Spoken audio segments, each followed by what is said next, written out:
Welcome to another episode here of Believe in TCU as part of the Believe Network. I'm Zion Trammell, joined by Seth Dowdle. Today we've got another baseball episode for you guys. It was a fun weekend for the Horned Frogs, a sweep of number 22 Kansas. Really impressive showing all around.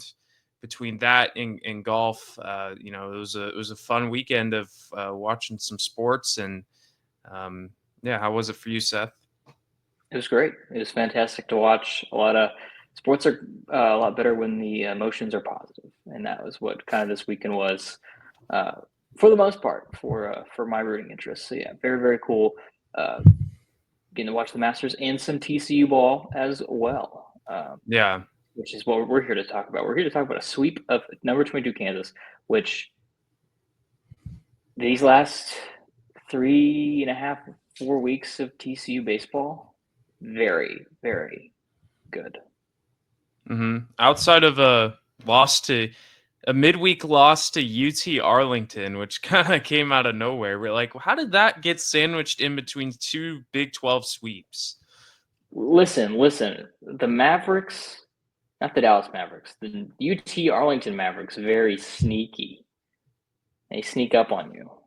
In hmm all seriousness, I feel like that loss, not like a punt game, but definitely one where, hey, we're gearing up towards the biggest weekend series of our season so far. Um, we're saving up a little gas in the tank for that. Yeah, this was a massive series. Again, the 22nd ranked team in the country, the Kansas Jayhawks. They've been a fun story. I said it to Ian last week. They're kind of a vibes team, kind of fun. They're getting people's attention, but TCU's going to have to ruin and jump all over that party, and that's exactly what they did. They won 14-1 on Friday. That one absolutely stunned me. Couldn't believe it. Then a 4-3 close win on Saturday, and then a 7-2 win on Sunday.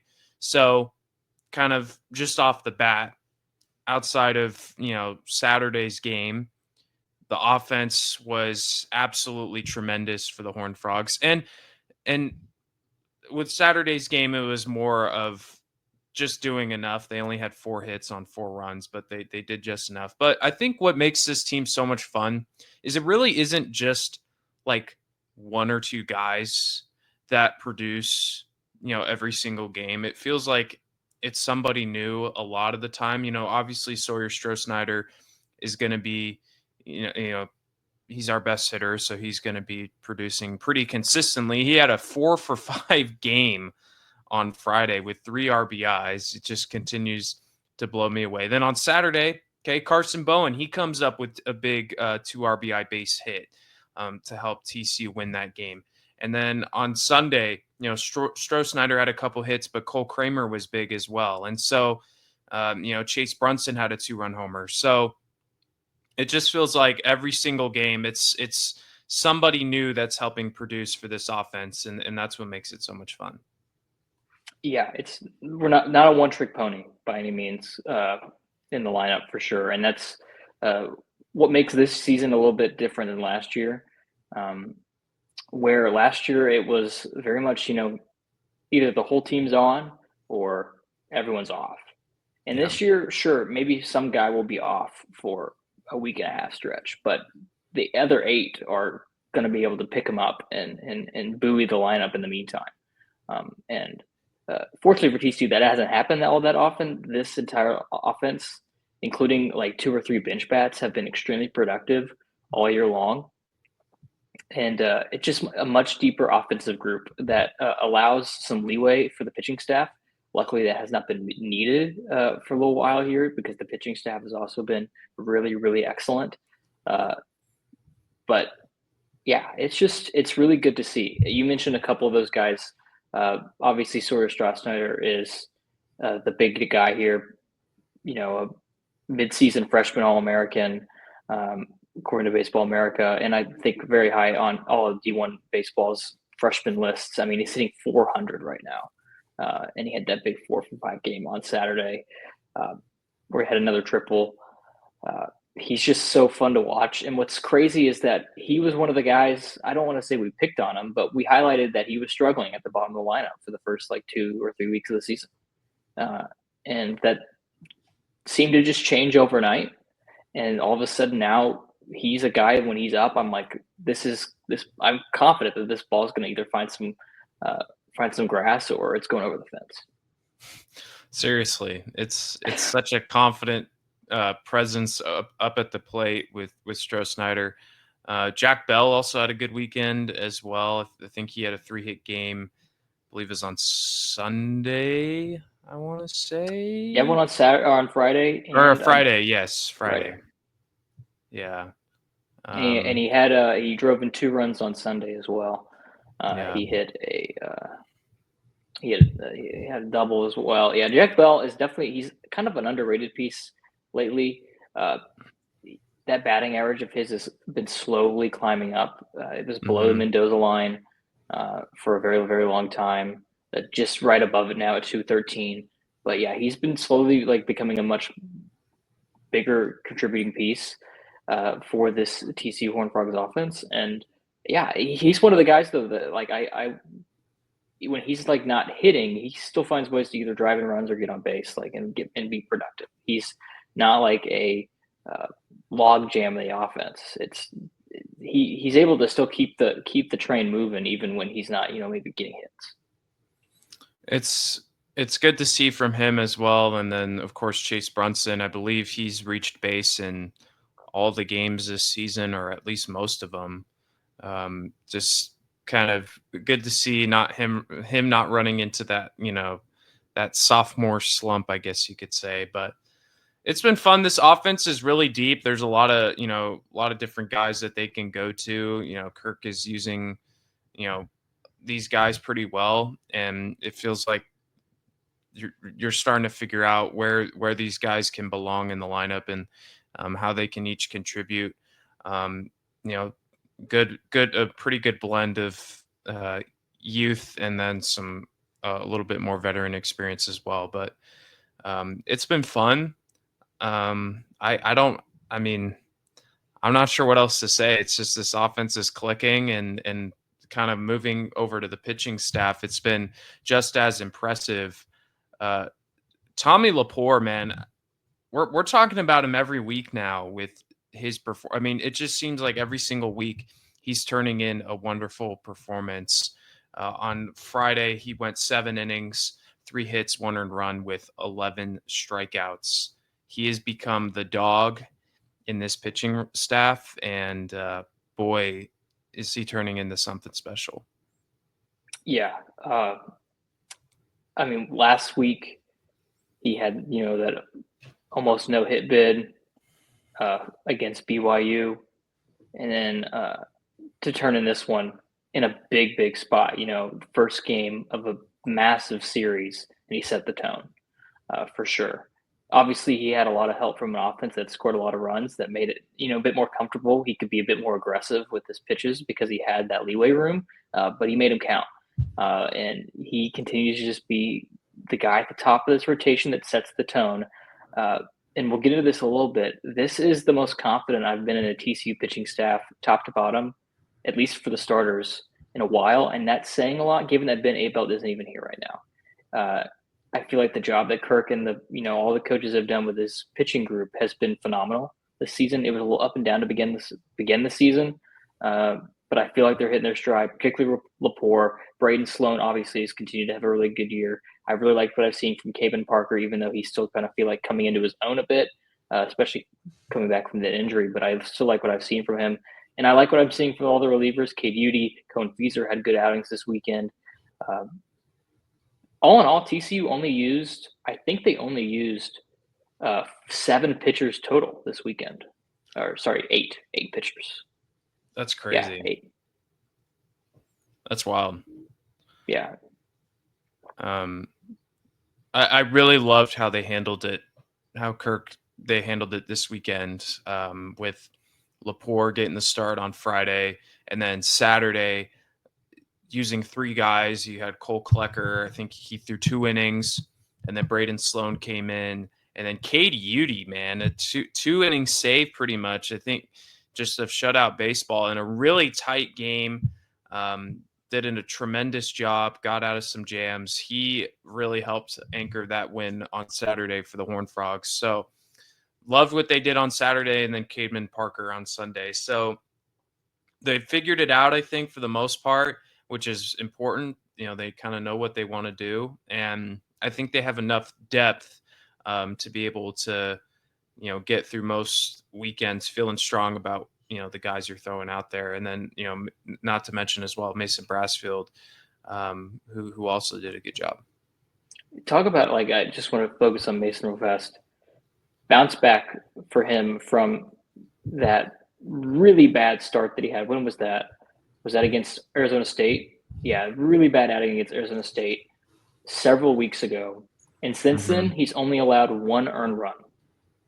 Wow. Yeah, And 5 innings of shutout baseball on Sunday, yeah, 7 strikeouts. yeah, and in 5 appearances since that Arizona State loss, where he only pitched 1 inning, had 7 hits, had 6 runs. He's only allowed one run, one earned run. He's allowed 5 runs total, but 4 of those have been unearned. So props to him. He's been a really crucial piece just coming out of the pen for some long relief stints. TCU has some really good long relievers. Braden Sloan, obviously, the head of that. And it really helps Kirk be flexible with how he handles his starters, right? On Saturday, Cole Clucker is kind of more like an opener. He just goes 2 innings, and then he can say, okay, we're going to lean on Sloan to either take us the rest of the way or take us the majority of the way here. And you can do the same thing on Sunday, where maybe Caden Parker doesn't have his best stuff. He's maybe struggling a little bit. He's still getting the job done, but he's using a lot of pitches to do it. He goes just 4 innings. Bring in Brassfield. He can get you the rest of the way, and as you cruise to a sweep. So it's really, really neat to see that TCU's been able to employ guys like this, especially that they're just freshmen as well, some of them, or guys that are new to the program. Very neat. This is not something that we were talking about at all last year, where we were questioning bullpen decision making, or we were just like, okay, it's Peyton Tolley and the rest. That is not the case this year for sure, and that's really good to see. Especially when, like, a guy doesn't, like you said, maybe is doing okay, but yeah, they're using a lot of pitches. It doesn't force Kirk, like, oh man, maybe I got to leave him in a little bit longer because, I don't know how we're going to get through the rest of this game. If it's like borderline, okay, he's running into a tiny bit of trouble. Okay, we're going to go to the next guy. So that is such a nice weapon to have guys that can go really long. And for Kansas, yeah, in that top of the second, they had a couple guys reach. They had a couple base hits to take the lead early on. This is on Saturday with the Cole Klecker start, and then so they take the early lead. Okay, you know what? That's it. Cole will go ahead and move to Sloan, and then he goes 1, 2, 3 in the third, and then does a pretty decent job the rest of the way. So yeah, it definitely helps when you have depth in that bullpen, and I think they're managing really well without having your best pitcher. Yeah, and it just kind of makes me a little wishful to think what this could be also with Ben Abelt here. It would be really, really neat to see how he would, implement that rotation. I'd just be very, very curious. But nonetheless, that's not the case. What we have is what we have, and so far it's been utilized pretty well. I mean, TCU is 11-4 in the Big 12, 28-9 overall, tied at the top of the Big 12, technically with West Virginia right now, who's also on a massive heater. And luckily, we don't have to play them in the regular season. Side note, TCU kind of lucked out a little bit with the Big 12 schedule. I don't know if you've noticed this. It has been not the most difficult road, but that does not mean that what they're not doing is impressive. I mean, you get UCF this next week, and they're not playing all that well. And then Baylor, Arizona, Cincinnati, Utah. None of those are in the top half of the conference except for Arizona. Arizona will probably be the toughest. Yeah, should be the toughest team you play the rest of the way. That's pretty wild. Pretty lucky. Yeah, pretty lucky. I mean, I'll take it. It's kind of a push and a pull, right? Like, yeah, it gives you the opportunity to rack up a lot of wins, but also you're not really building a resume that might be as attractive as some other teams that play some tougher opponents, which That's is a true. little unfortunate. But I think for TCU this season, they'll take it no matter what, because last year was such a disappointment that just getting back to the postseason and giving yourself an opportunity to play for a national title is the goal here. Whether that's as a regional host, which is obviously a secondary goal, I feel like maybe I don't know. It's a goal for sure, but maybe not one that's at the forefront. Um, and I honestly don't think it's attainable, but that's neither here nor there. Uh, but you're definitely giving yourself an opportunity to make the postseason and kind of trying to make that triumphant return to Omaha. It would be fun because that run a couple years ago was pretty sweet. Um, it was a fun journey. Okay, we'll talk about the Big 12. We already talked about it a little bit, but yeah, you mentioned West Virginia. They're 30-4 overall on the season, 10-3 in Big 12. And then yeah, the teams you play are kind of at the bottom of the conference. But then also with the top 25, TCU has re-entered the top 25 for the first time since the beginning of the season. In the D1 baseball rankings, they sit at number 25 with West Virginia at 24 and Arizona at 22. Those are the three Big 12 teams represented. Kansas and Virginia Tech were the two teams dropped out of the top 25. Yeah, back again. Some of the other polls have TCU much higher. I feel like they are. I think Perfect Game has them at 16, and I know Baseball America definitely has them higher as well. So D1 baseball obviously is like the forefront in most like mainstream one, but there are other polls that value TCU a little bit higher than I think the D1 baseball staff does. Yeah. Um, a couple dogs trying to get a cameo here on Believe in TCU. No, I get it.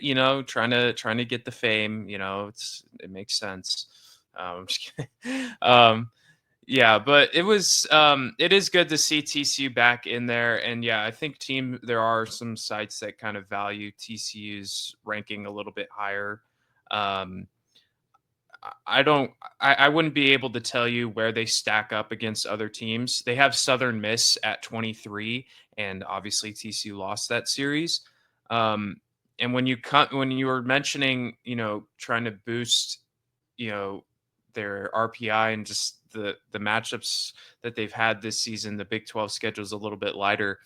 The teams that they have played, unfortunately, that are in the top 25, they've came up short against. They lost to Arkansas. It was a close game, and then they lost that series to Southern Miss. But I think the team that we saw in the beginning of the season is not the same team we've got right now. I think TCU's gotten a lot better, especially offensively. That series at Globe Life, it was a struggle bus with the offense, but Sawyer Stroh-Snyder's and Noah Franco have become much better hitters, and it looks like a completely different team.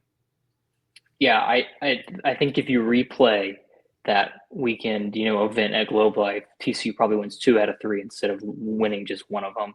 I don't know where Mm-hmm. that comes. Maybe against Arkansas, where you only allowed 2 runs and you only scored one yourself. Yeah. But in that Southern Miss series as well, there was some times where TCU struggled to hit the ball there too. Mm-hmm. But yeah, the opportunities to boost the RPI, which by the way is at 16. TCU's RPI is at 16 right now, which is high, Oh, and wow. which yeah. But so we'll see how that goes into when they are picking regional hosts. Perhaps maybe TCU is there. Uh, but yeah, we'll see. We'll see. TCU's the RPI 16 is definitely a good sign. You just got to keep winning. You got a big game against a pretty good resume building opponent in DBU on Tuesday. We're recording this on Monday afternoon, so you play that game tomorrow night. I already beat DBU once this season on the road. You're playing at home here. The penultimate midweek game. Only 2 midweek games left. It's kind of crazy. I was talking about this with Seth before the game, but I feel like midweek games are so like dumb. Or like, okay, I think there's a better way of putting it, but I think playing DBU is good because DBU's a good team. But I feel like TCU has hurt themselves more than they've helped themselves out in midweek games in the past. So I'm always like, can we just like skip this one? Like, do we have to play this game? But they've done a good job this season outside of the UTA game. They've Yeah, that done was a their pretty first good loss. job with they've done a really good job with the midweek games. So I'll give them credit for that. But I'm glad that they only have one more after this, because it just helps so much to have several days off instead of one day, and then you're playing on Tuesday and then you get a couple days off. Getting like 4 days off really helps out your pitching staff, helps out your catching, everything all around is benefits from it.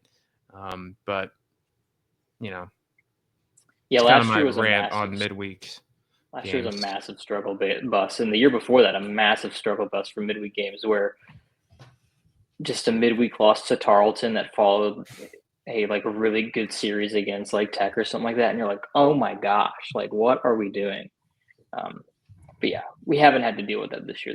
They've done a pretty good job, and they played some pretty tough-ish opponents. I feel like in the midweek they won 2 games against UTRGV. They beat DBU, so those are 2 tournament teams for Mm-hmm. sure. But yeah, I think the outlook is good. If they keep doing what they're doing, they're going to win a lot more games. So Yes, they should. and They got UCF this weekend in Orlando. That should be fun for the team to get not to too fun. play. Let's focus up, boys. That's true. But like, if they want to get there on like Wednesday, and like they play Go Thursday, to Friday, Saturday though. That's kind of interesting. yeah for Easter. Oh yeah, that's right. That's this week. Yeah. Should be Get a there on should be Wednesday. Go to Disney Springs and shop at the mall. I don't know what you do in Orlando. Universal, I guess. Yeah, or the beach. Not a beach in Orlando. Yeah, but you could go like I'm not familiar with Florida. You could go somewhere. Orlando's in the middle of the state. I know, but you could go somewhere else, to go. It's like an hour away. It's like an Oh, hour is away. it? Okay. I don't Yeah. know Florida too well. I thought they would be closer to the water, but I guess they aren't. There's plenty of artificial water, probably. There's a lot of lakes in the middle of Florida. That counts. Yeah, I've been to Destin, Florida when I was like 9 years old. Very I close to have the not beach, been. Destin. Yes.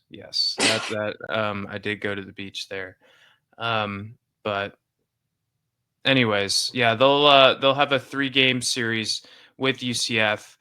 We'll see if they should just focus on baseball. They shouldn't be listening to us on what they should do in Orlando. No, But don't go to Hollywood Studios or anything. Don't. yeah, lock Don't in, go to lock Epcot. in.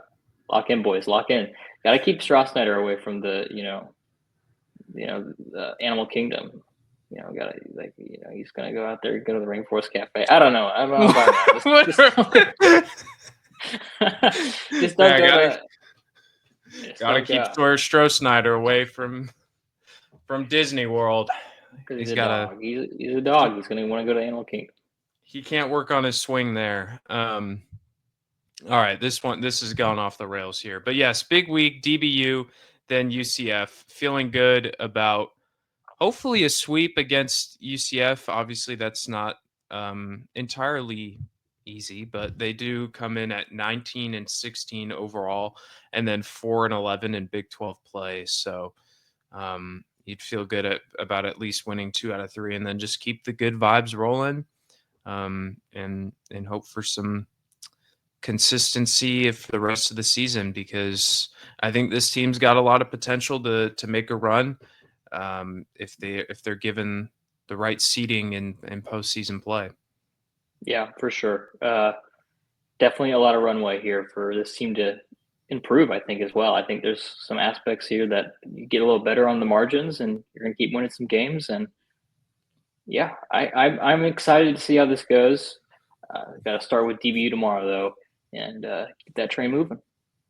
Yeah, should be an interesting week. We'll be talking about that series with UCF next week. And then we're going to try to get in a transfer portal update for TCU basketball as well, because they've been super active, both, especially the women's team, but the men's team's also made some moves. They've had some guys leave, but they've done a good job of getting a couple players there. So we'll try to get an episode in this week talking about the transfer portal and then continuing the baseball conversation. So that'll wrap things up here for this episode of Believe in TCU. You can follow us on Instagram, subscribe to our YouTube page, or listen to us wherever you get your podcasts, all at Believe in TCU. So for Seth Dowdle, I'm Zion Trammell. Thanks for tuning in. We'll see you guys next time. And as always, go Frogs.